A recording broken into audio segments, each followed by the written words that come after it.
नमस्ते साथियों, आपका स्वागत है YouTube channel CK competitive classes पे। मैं आपके लिए कुछ क्वेश्चन लेकर आया हूं जो कि एग्ज़ाम के दृष्टिकोण से बहुत ही महत्वपूर्ण है। चलिए ज़्यादा बातचीत न करते हुए डायरेक्ट क्वेश्चन को सॉल्व करने वाले हैं। थ्योरी के साथ से इसे सॉल्व करेंगे और सीखेंगे कि क्वेश्चन को पल भर में कैसे बनाया जाए। चलिए क्वेश्चन को सीखने वाले हैं। यहाँ पर फर्स्ट क्वेश्चन बोल रहा है कि कोई भी आकृति है, कोई भी आकृति में 135 विकर्ण है। कितना है? मतलब 135 विकर्ण है तो भुजा की संख्या क्या होगा। आप मतलब सीखे होंगे कि जैसे में कोई मान के चलो 4 भुजा वाले अगर आकृति है तो इसमें डायगोनल की संख्या कितना होनी चाहिए, इसमें डायगोनल की संख्या कितनी होनी चाहिए, मतलब विकर्ण की संख्या कितनी होनी चाहिए। तो आपको डायगोनल की परिभाषा याद होगा कि जब एक कोना से दूसरे कोना को मिलाया जाए, लेकिन मतलब ओवरलैपिंग के सहारे नहीं, मतलब किसी भुजा के सहारे नहीं, डायरेक्ट वह आपने एक सिंगल लाइन खींचा, लेकिन यहाँ से यहाँ तक खींचा, लेकिन यहाँ ये भी कोना है, ये भी कोना है, यहाँ पर अगर खींचेंगे ये तो ओवरलैपिंग कर जाएगा, इसलिए इसको नहीं माना जाएगा। यहाँ से यहाँ खींचेंगे 2 को और कहीं खिंचाया जा सकता है तो नहीं खिंचाया जा सकता। यही क्या है? विकर्ण है। तो इसमें 4 भुजा वाले विकर्ण कितना हुआ? 2 हो गया। कितना हुआ? 2 हो गया। लेकिन अगर मान के चलिए 5 भुजा के आप मानते हैं तो इसमें कितना होता है? 1 2 3 4 और 1 5, यानी कि इसमें 5 है, इसमें 5 है, 5 भुजा वाले में 5 है। लेकिन आप सोचिए कि ऐसे छोटा हाथ तो गिन लिए, लेकिन आप मान 10 अगर भुजा दे दिया जाए, 10 भुजा दे दिया जाए, मतलब बहुत सारे भुजा दे दिया जाए, तो क्या बनना संभव, गिना संभव नहीं है, नहीं है। तो इसलिए इसको मतलब समझने के लिए एक फार्मूला आप याद रखिए। क्या? आप एक फार्मूला याद रखिए। जैसे देखिए, आप याद रखिए कि विकर्णों की संख्या, विकर्णों की जो संख्या होता है, विकर्ण की संख्या बराबर क्या है? n into n minus 3/2। n जो है भुजा की संख्या है। n क्या है? n जो है भुजा की संख्या है, ठीक ना? n क्या है? भुजा की संख्या है। चलिए देखते हैं इसी पर अगर या हम इस फार्मूला को यहाँ पे मतलब लगाएंगे तो इसका डायगोनल कितना आना चाहिए? इसका डायगोनल 2 आना चाहिए। तो क्या इसको लगाने से 2 आ रहा है? चलिए इसको देखते हैं। क्या है? n तो है भुजा की संख्या, तो इसमें भुजा की संख्या क्या है? 1 2 3 4, यानी कि 4 है। तो 4 लगाएंगे ना, n माइनस n माइनस 3 बटा कितना हो जाएगा? 2। तो n का मान कितना है? 4। n माइनस 3, तो n का मान कितना हो जाएगा? 2। n का मान 4 में से 3 जाएगा तो कितना बचेगा? 1।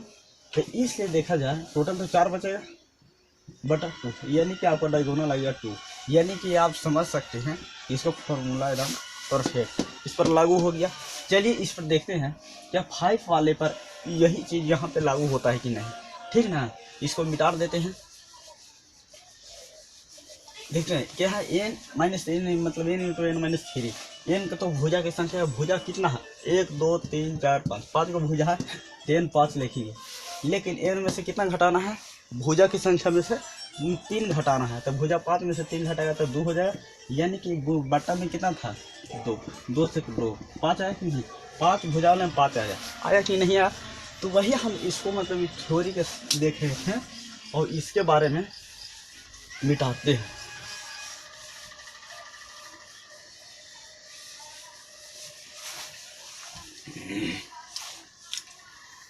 अब इस क्वेश्चन को समझने वाले हैं। कहना है किसी आकृति में 135 विकर्ण, 135 विकर्ण है तो विकर्ण की संख्या कितना दिया हुआ है? 135। यहाँ पर डायरेक्ट लागू करेंगे ना, ये तो समझ गया कि भुजा की संख्या, तो विकर्ण की संख्या कितना दिया हुआ है? 135। लेकिन भुजा हमें पता नहीं है, भुजा हमें क्या पता नहीं है। तो भुजा पता नहीं तो क्या करेंगे? n into n minus 3/2। अगर इसको हम इधर गुना करेंगे तो कितना आएगा? 270 आएगा कि नहीं आएगा? 270 बराबर, अब इसे गुना करेंगे तो n स्क्वायर माइनस 3a, ऐसे आएंगे कि नहीं आएंगे? इसको हम इस साइड ले जाएंगे तो कितना आ जाएगा? ये मतलब इक्वेशन के हो जाएगा कि नहीं हो जाएगा? 270 होगा कि नहीं होगा। लेकिन क्या इतना करना जरूरी है? इतना करना जरूरी है नहीं ना। आप यहाँ से डायरेक्ट इसको तोड़िए, यहाँ से तो मतलब इक्वेशन के सहारे आप निकाल सकते हैं। यहाँ से आप करिए 270 है ना बराबर n इंटू n-3, इतना ही ना था। इसको आप तोड़िए, जैसे में 9 तिया 27 होता है ना, 9 तिया 27, 27 में 10 से करिए, इसको भी 10 के आप क्या तोड़ सकते हैं, 5 गुने 3। आप इसको में ऐसा मतलब पेयर लीजिए जिसका अंतर कितने का हो, 3 का हो। तो आप यहाँ से देखेंगे 9 तिया 27, 5 दूनी 10 हो रहा है, 3 का पेयर, 3 का अंतर नहीं हो रहा है। यहाँ पर 3 है तो 3 का अंतर लीजिए। आप यहाँ से यहाँ तक देखिए, 3 में 2 से गुना करेंगे तो कितना आएगा, 18 आएगा। 5 में 3 से अगर गुना करेंगे तो कितना आएगा, 15 आएगा। 15 आएगा कि नहीं आएगा, 15। आप समझिए n इंटू n-3। आप n का मान दोनों में हम पुट करेंगे। n का मान कौन किसके, n के मान अगर 18 हम लेते हैं तो इसमें भी अगर हम n का मान निकालेंगे तो हमें 18 ही आना चाहिए, ठीक ना, तभी सेटिस्फेक्शन होगा। चलिए देखते हैं, n का मान लिए 18, फिर हम यहाँ पर क्या लिए n-3 बराबर कितना है 15। तो n का मान यहाँ भी 18 हो रहा है कि नहीं हो रहा, हो रहा है 18, इसलिए n का मान क्या है, सही 18 सही है। चलिए फिर देखते हैं, अगर मान के चलिए हम ये वाला नहीं लेते, पहला बार में हमें लिया गया n का मान 15, तो इसे कैसे मतलब हम सही करेंगे। तो n बराबर हम 15 लेते हैं तो n-3 बराबर कितना 18 लेना होगा। लेकिन आप देखिए n का मान कभी आ रहा है 18 + 3 यानी कि 21। ये n का मान यहाँ आ रहा है 15, यहाँ आ रहा है कितना 21, इसलिए ये वाला नहीं लियाएगा, लियाएगा कौन, n का मान 18 लियाएगा। चलिए यहाँ तक तो सही होना चाहिए और समझ में भी हो जाएगा, समझ में मतलब आया होगा।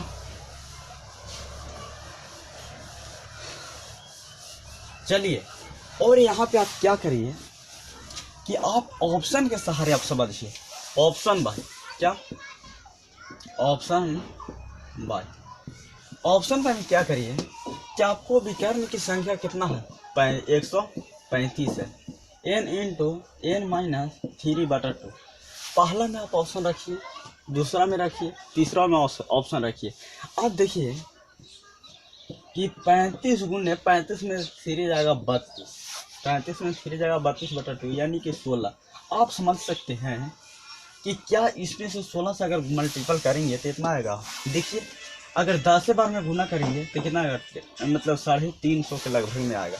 तो इसलिए मतलब ये तो पहले होगा नहीं। दूसरा में देखिए 15 है, 15 है ना, 15 में से 3 जाएगा तो कितना आएगा, 15 में से 3 जाएगा था 12/2। अब देखिए बहुत ही मतलब बहुत ही क्या रहा छोटा, 2 छक्के 12 था, 15 छक्का 90, 90 है तो ये भी काटिए, ये भी तो यहाँ तक हो गया। तो अब देखिए 25 के देखते हैं, 25 के ऑप्शन के सारे देखते हैं कि अगर हम यहाँ 25 लिखते हैं, फिर 25 में से अगर हम 3 घटाएंगे तो कितना आएगा, 22 आएगा, और 22 में कितना से भाग देंगे यानी कि 11, कितना आएगा 5 7 2 यानी कि 275 आने वाला है। तो 275 है, हमें कितना लाना है 35। तब तो यहाँ तक 3 को छट गया, तो डायरेक्ट मार सकते हैं कि 18 होगा कि नहीं होगा।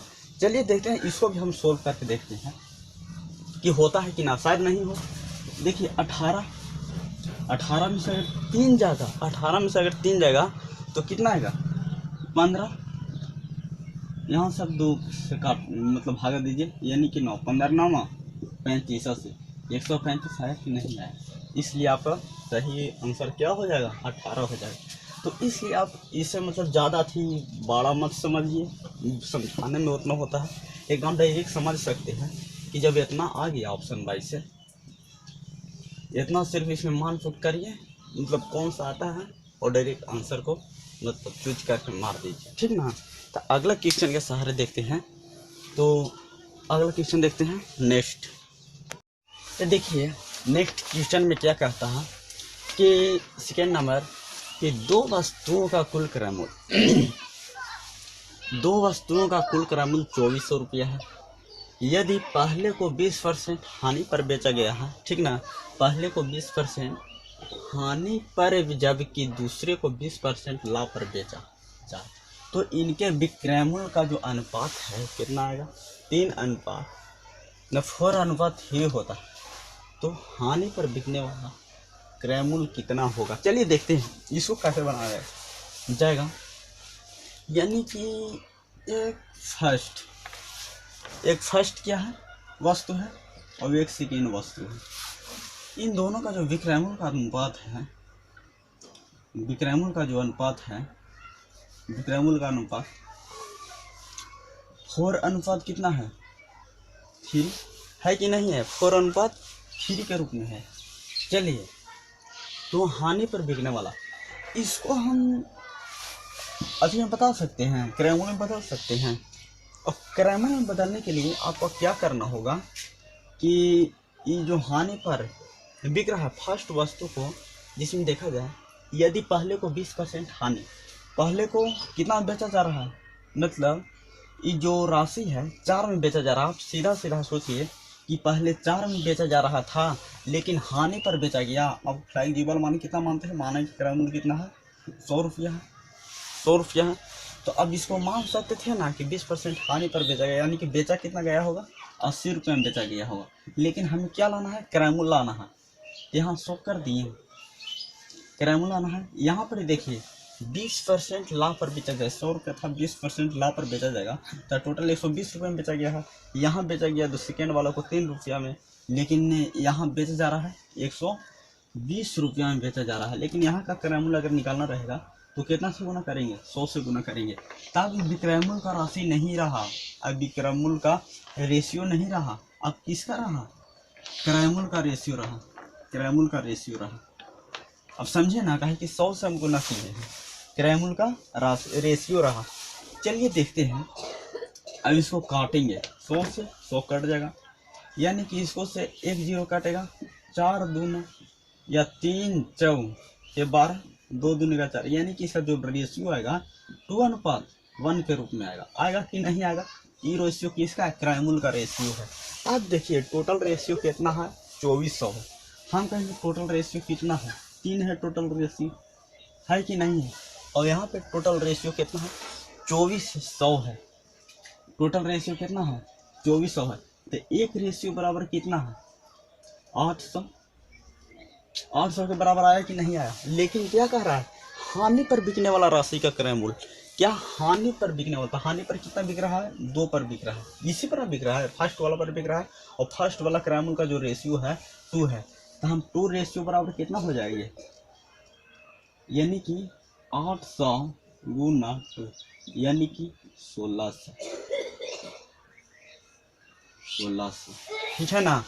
तो इसको फिर से समझिए, एक बार फिर से समझा दे रहे हैं।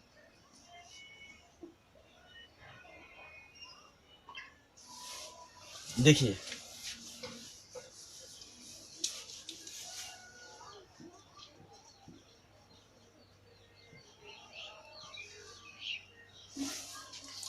यहाँ 2 वस्तु का कुल क्रय मूल्य मतलब बोला गया है 2400 रुपये।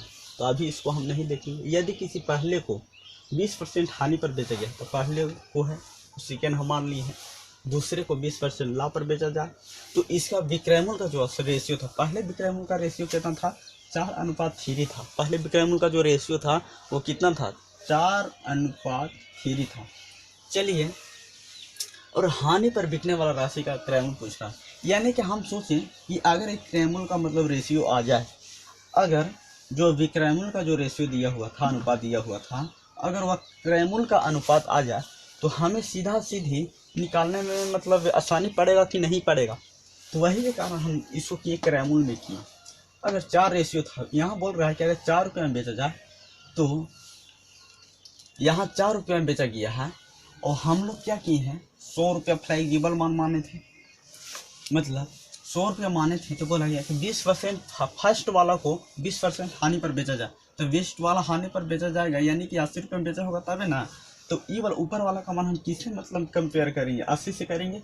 हमें निकाला कितना है, 100, इस 100 से गुना करेंगे, वो ऐसा राशि है जो ना तो मतलब लाभ होगा ना ही क्या होगा, हानि होगा। आपका पूरा पूरा पैसा यहाँ पे मिल जाएगा। इसीलिए हमेशा क्रैमुल जिसको कहते हैं, ये टोटल जितना मैं खरीदा था उतना ही इसको पैसा मिल जाएगा, इसलिए 100 से गुना किए। चलिए पी क्रैमुल का ईवी क्रैमुल यहाँ पे आ गया। ईवी क्रैमुल सेकेंड वाला का भी क्रैमुल यहाँ पे आ गया, ताकि इसको 20 से मतलब 20% लाभ पर बेचा गया था, तो 100 से अधिक 20 जोड़ेंगे तो उसमें 120 आ जाएगा। तो 3 में बेचा गया था, 120 में बेचा गया, और क्रैमुल निकालने के लिए कितना से गुना किया गया, 100 से, तब क्रैमुल का टोटल रेशियो आ जाएगा।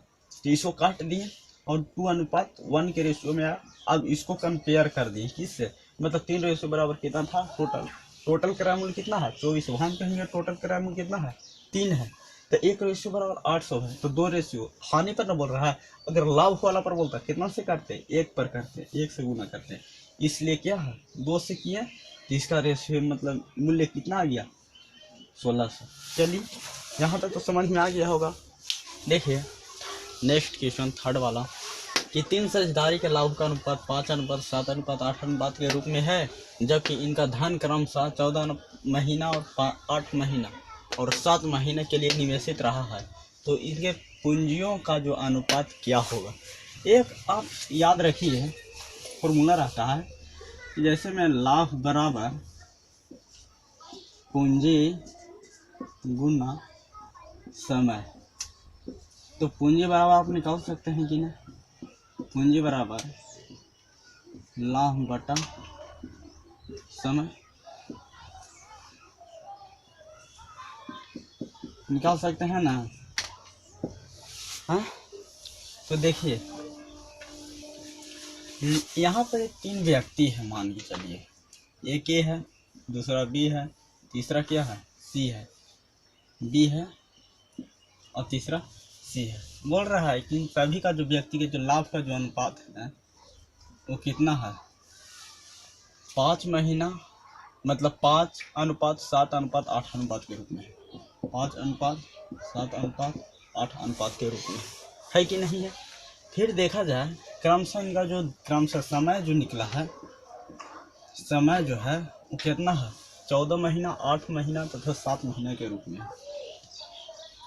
14 महीना है और बी का जो है 8 महीना है, फिर सी का 7 महीना के रूप में। तब बोला जाए पूंजी हमको निकालना है, तो पूंजा के अनुपात अगर लाभ है बटा समय कर देंगे तो पूंजी का अनुपात निकलेगा कि ना निकलेगा। यहाँ पर पूंजी बराबर क्या होता है, यहाँ पर आप देखिए पूंजी बराबर क्या होता है, लाभ बटा समय। यहाँ पे लगाएंगे लाभ क्या है 5 है ऊपर, तो 5 लिखेंगे, ठीक ना। नीचे कितना है 14, फिर इसका अनुपात लिखेंगे, ऊपर वाला की कितना है लाभ 7 है, नीचे वाला का कितना है समय 8 है, लाभ कितना है थर्ड वाला के 8, समय कितना है 7। हम सभी को मतलब रेशियो निकाल दीजिए, सभी के क्या करिए रेशियो निकाल दीजिए। रेशियो निकालने से क्या होता है कि देखिए यहाँ पे रेशियो तो आपको निकालना ही आता है कि सभी का एलसीएम ले लीजिए और इस सभी में क्या करिए गुना कर दीजिए, और जितना आता है वही आपका क्या है रेशियो है पूंजी का। और जो भी निकलेगा इतना का रेशियो वो किसका रेशियो निकलेगा, वो निकलेगा किसका पूंजी का निकलेगा। चलिए इस सभी का एलसीएम लेंगे तो कितना आएगा